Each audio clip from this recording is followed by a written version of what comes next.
Welcome back, everyone, for your deep dive into complex PTSD. Today, we're taking a look at, well, the upside of relationship. The healing power of relationships, yeah. Exactly. With Peter Walker's Complex PTSD, From Surviving to Thriving as our guide. And joining us today, we have a clinical psychologist who not only specializes in complex PTSD and narcissistic abuse, but also brings personal experience to the table. Thanks for having me. I have to say, Walker's book is really insightful, especially when it comes to understanding how these deep wounds we carry can actually be healed through connection. That's what's got me so fascinated by his work. Like, the whole idea of needing a safe enough relationship to even begin healing from complex PTSD.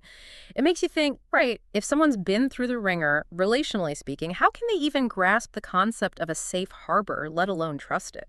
That's such a good point. And Walker goes beyond just feeling safe in a general sense. He's talking about a very specific type of safety, a relational safety, one that lets you be completely vulnerable emotionally so you can actually start healing those deep trauma wounds.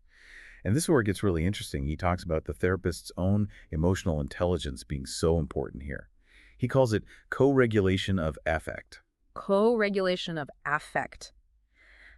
Okay. For those of us who don't speak therapy jargon every day, can you break that down? Like, what does that look like in a therapy session, and how would it even help someone dealing with complex PTSD? Absolutely.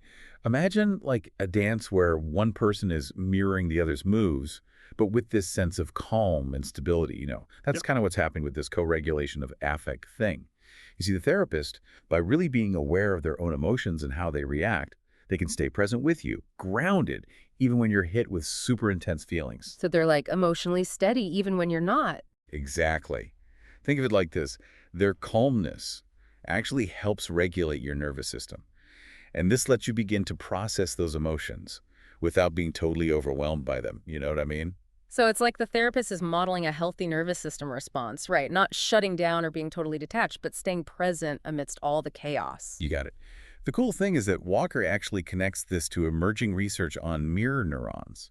Those neurons in our brains that fire both when we do something A and D when we watch someone else do it. Oh, yeah. I've heard of those.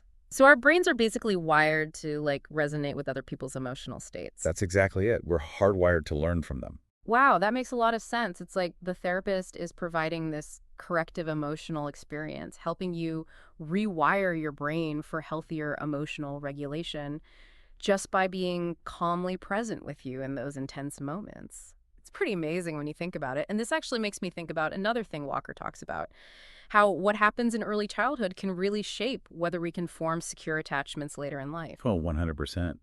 And that's where understanding attachment disorders in the context of complex PTSD is so important. Because, see, those early childhood experiences, the relational trauma, think abuse, neglect, even emotional unavailability from parents, they can actually make it harder to develop those secure attachments and healthy communication skills later on. It's like if you never got the blueprint for healthy relationships, it's going to be a lot harder to build them, right? Exactly. And this often shows up as what we call emotional flashbacks, those sudden, overwhelming waves of fear, shame, or anger that can hit you out of nowhere. It's like your body remembers and reacts to past trauma, even if your conscious mind doesn't get what's happening.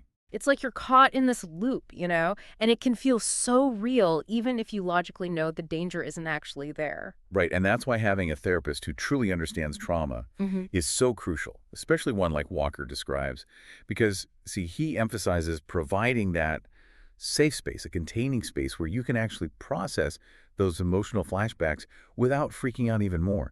And it's not about pretending they're not happening. It's more about acknowledging them, understanding them, really processing those emotions without the fear of being judged or rejected. So it's like, imagine a little kid who gets overwhelmed and runs to their parent for comfort. The hug doesn't erase the fear, but it helps the child calm down enough to actually deal with the feeling. Is that kind of what Walker means by that containing space? That's a perfect example. It's that steady, reassuring presence that helps you ride out those intense emotional waves. And Walker's really clear that this often means the therapist needs to be comfortable with shifts in trust. They need to offer reassurance consistently and really work together with you to build that sense of safety. It's almost like you're rebuilding a foundation, brick by emotional brick. Rebuilding a foundation, I like that. It emphasizes that healing from complex PTSD, it's not a quick fix. It takes work. Speaking of which, Walker talks about 4 key qualities for building trust and actually healing within a therapeutic relationship. From your experience as both a therapist and someone who's been through it personally, did any of these particularly resonate with you? They all do, of course. But I think how Walker reframes things like vulnerability and even conflict as opportunities to grow, that really stands out to me. But let's start at the beginning with empathy. It might seem obvious, but Walker really stresses that true empathy is so much more than just saying, that's rough. Yeah, because anyone can offer those empty words. True empathy requires more, something deeper. How does it actually play out in therapy? It's about cultivating a deep understanding of your experience, Hmm. not just intellectually, but emotionally. Imagine your therapist reflecting your emotions back to you. And not just with words, but with their tone, their body language, everything. Maybe they paraphrase what you said, validating how you feel, or maybe they share a brief personal experience that's relevant. Just something to help you feel truly seen and heard. So they're not just saying, I hear you, but they're showing it in every way they can. Exactly. And this validation is so important because it makes way for the next key quality Walker talks about: authentic vulnerability.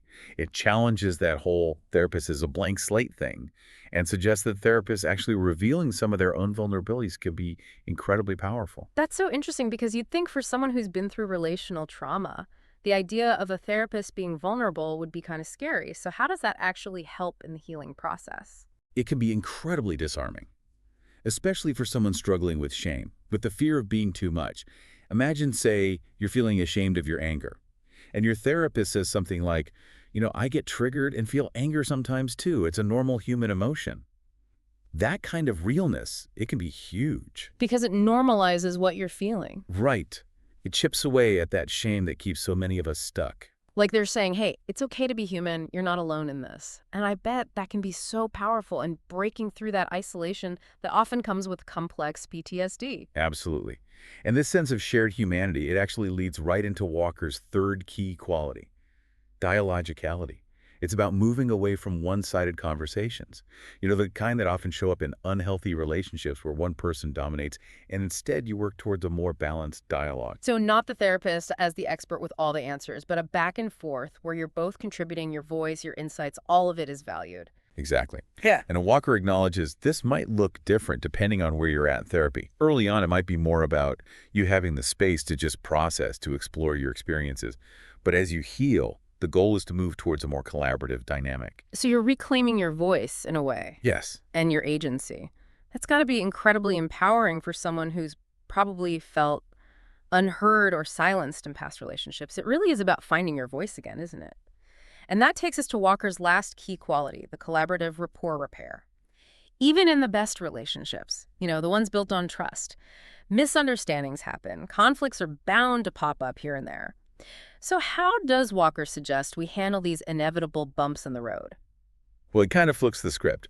Instead of seeing these ruptures as, like, failures, Mm-hmm. he sees them as opportunities. Opportunities to go deeper, to learn how to communicate in a healthier way. It's about acknowledging those missteps, owning up to our part in it, and then working together to fix whatever damage was done. So it's about recognizing that we all mess up sometimes. And it's how we handle those conflicts, how we repair things that really matters. But that must be so difficult for someone who's used to relationships where conflict is either ignored or, even worse, used as a weapon. You're right, it takes courage. It takes a willingness to be vulnerable, to admit when you're wrong, and to really want to fix the relationship. Walker actually tells this great story about his son, right? His son gets disciplined at school for getting into a physical fight with a friend. Oh, no. Yeah, but even though his son was in trouble, the principal did something really interesting. He brought the boys together and had them each share their side of the story. They both got to explain what happened, how they saw it. So they both felt heard. Exactly. And you know what? Because of that, because they felt heard, it actually brought them closer. They were able to see each other, really see each other even after this conflict. And that's what Walker's getting at with this whole collaborative rapport repair thing. Hmm. It's not about blaming. It's about understanding and rebuilding that trust. That's powerful. It's like they learned a whole new way to deal with disagreements. And it makes me think about how often we avoid conflict, especially with people we're close to, because we're so afraid of ruining the relationship. But Walker's saying that leaning into that discomfort, approaching those tough conversations with empathy and vulnerability, That's what actually makes the connection stronger. That's so true. And to illustrate all of this, Walker talks about a client he had, a guy named Frank, who really struggled with intimacy. He would shut down emotionally because of severe emotional neglect he experienced as a child. So, how did therapy help him break free from that pattern, that fear of intimacy? Well, through therapy, Frank began to recognize his emotional flashbacks. Those intense waves of fear and shame that would push him away from people. So, those flashbacks were like a warning signal for him. Exactly. And once he could understand those signals, Uh-huh. he could actually start to work through the pain of that early abandonment he experienced. He Mhm. could grieve. And that allowed him to start challenging this deeply held belief that his emotions were bad, that he was too much. And he actually started taking risks, allowing himself to be vulnerable with his partner. Which had to be terrifying for him. Oh, absolutely. Uh, But he had his therapist's support, so he found the courage to open up. and did it backfire? I mean, did his partner react the way he probably always feared they would? Not at all. His vulnerability actually allowed his partner to show up in a more compassionate way. They were able to meet his vulnerability with empathy. And that created this beautiful cycle of emotional safety and closeness. Like Frank was finally experiencing a secure, loving relationship for the first time in his life. It's proof that this kind of healing, this relational healing, it really works.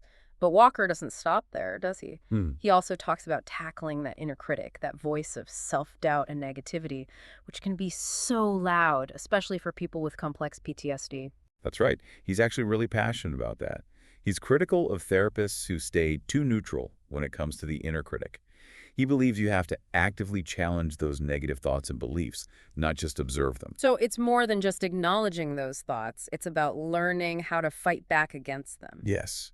It's about equipping you with the skills to challenge those distorted beliefs and to actually start being kinder to yourself. to cultivate self-compassion. Yes. And Walker sees it as a way of rescuing the client from those internalized voices of early caregivers. He believes that healing from complex PTSD isn't just about understanding where those negative beliefs come from. It's about choosing to replace them with something healthier, something more supportive. It's about reclaiming your power. Exactly. Walker's approach is so empowering. It's not just about understanding how the past impacted you. It's about giving you the tools to heal and create a different future for yourself. And what's so amazing is that these four qualities, the empathy, the vulnerability, the dialogue, the repair, those aren't just for the therapy room. Those are skills that can help you build healthier relationships in every part of your life. So, to everyone listening, where can you practice more empathy today? Where can you show up authentically, even if it feels scary? How can you create a more balanced dialogue in your relationships? And when conflict inevitably arises, how can you see it as an opportunity for growth, for a deeper connection? These are questions worth reflecting on. Absolutely.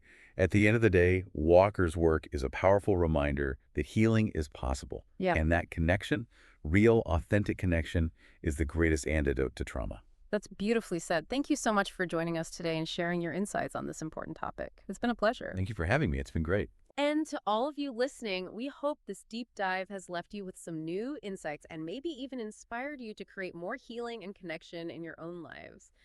Until next time, keep diving deep, everyone.